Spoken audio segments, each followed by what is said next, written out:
Na hapo jana mtazamaji, tulimjua mchezaji bora wa soka duniani mwaka 2016 Cristiano Ronaldo akipewa tuzo ya Ballon d'Or.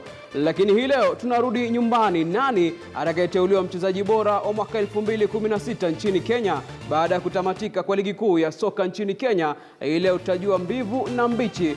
Wachezaji watano tayari wameteuliwa, na kati ya hao watano tutajua mmoja ambaye atatia kibindoni shilingi milioni 1 pesa taslimu za Kenya na kupewa tuzo ya mchezaji bora wa soka mwaka 2016. Nimekuuliza swali kwenye mtandao wa kijamii, manake watano hao wakaanza akiwa ni chipukizi Kenneth Muguna kutoka klabu ya Western Stima ambao ilimaliza katika nafasi ya 6. Wachezaji wawili kutoka wabingwa wa mwaka huu Tusker FC, nazungumzia David Okello ambaye ni mlinda lango na pia kiungo wa kati Humphrey Mieno. Ama alitaenda kwa mshambuliaji bora mwaka 2016 John Makwata wa Ulinzi Stars ambaye alifunga mabao 15 msimu huu mwaka 2016. Ama mwisho kabisa ni Kinda Eric Marcelo Ouma. Je, nani atakayeteuliwa? Tupatie maoni yako kwenye mtandao wa Twitter @Abula Ahmed, na pia katika arafa unaweza tuma kwa nambari 22155 bila malipo, na pia baadaye tutakupatia fursa ya kupiga simu ili uweze kutuambia maoni yako kuhusiana na nani ambaye anastahili kunyakua taji la mchezaji bora wa soka nchini Kenya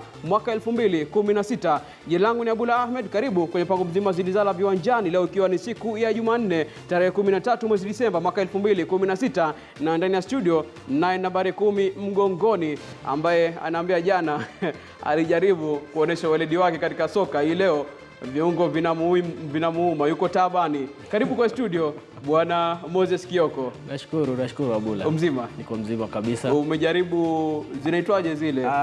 Zile danadana zile ama miguso ile, lakini bahati mbaya. Zipo dawa za kujipaka lakini kuna DP, kuna Kaluma. Itabidi tena nirejee uwanjani, manake lazima niregeshe mwili wangu katika hali safi. Na shukran sana, karibu kwa studio kwa mara nyingine. Lakini kwanza kabisa, kabla hatujasonga mbali, unajua ni muhimu katika michezo yote kuanza na mtoto akiwa mdogo, huwa anaanza ile kufundishwa ili akiwa mkubwa awe na uzoefu katika mchezo huo. Tunajiuliza pengine kina Michael Phelps ambaye ameweka rekodi ya kushinda dhahabu nyingi katika Olimpiki alianza vipi? Lakini kuanza mashindano ya uogeleaji na pia kuwa stadi si kazi rahisi, inataka ujuzi kutoka utotoni. Hebu tuangalie.